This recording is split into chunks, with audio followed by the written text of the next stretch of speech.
Basta ya con el frío canadiense que tenaz. Estamos casi en mayo ya y todavía no quiere cesar. Bueno, a pesar del frío, vamos a hablar un poco. Saludos a todos, bienvenidos a mi canal. Me llamo Trianovitz y les quiero hablar un poco de mi experiencia siendo latinoamericano y la influencia y la presión de asimilarse con la cultura americana, pero a la misma vez mantener la relación con el patrimonio latino. Entonces, el español es mi lengua materna, con el inglés también, el inglés y el español. El español yo pienso que lo hablo muy bien. Cometo errores porque nunca lo he estudiado formalmente, solo he estudiado el inglés en la escuela, porque nací en Miami y allá hay una cultura latina muy fuerte, sobre todo cubano, colombiano y nicaragüense. Esos son los grupos más grandes que te puedes encontrar en Miami de latinos. Entonces tengo una crianza muy culturalmente muy latina.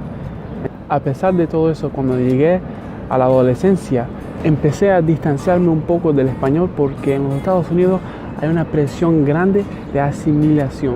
Que sea que uno tiene que no solamente hablar inglés, pero estar al día de la jerga americana, de las cosas culturalmente. Entonces, con esa presión le obliga a uno, le obliga un poco de olvidarse de su cultura. Dejé de hablar español,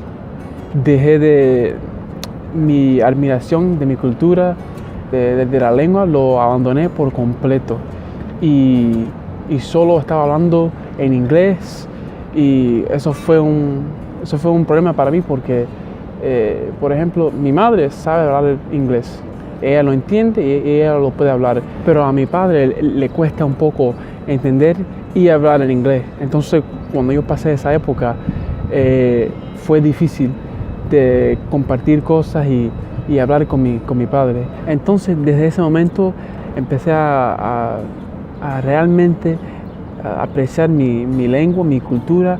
Empecé a estudiar el español, empecé a leer literatura en español y a mejorar mi vocabulario y cosas así para mejorar la comunicación con mi padre. Y yo no quiero divulgar nada de dónde son mis padres, pero si quieren ustedes que adivinen abajo en los comentarios, y si alguno adivina correctamente, yo los dejo saber.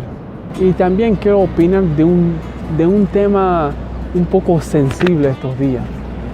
Yo oigo hablar mucho de que la gente dice latino esto y hispano lo otro, y le dan un componente racial al latino o a hispano, que eso no es verdad. Latino y hispano se refieren a los países latinoamericanos que hablan español o que hablan un idioma basado en el latino, como también el portugués en Brasil, pero no tiene ningún componente racial, porque igual te pueden encontrar un latino negro, un latino mestizo o un latino blanco. Bueno, y llegamos al fin de este video.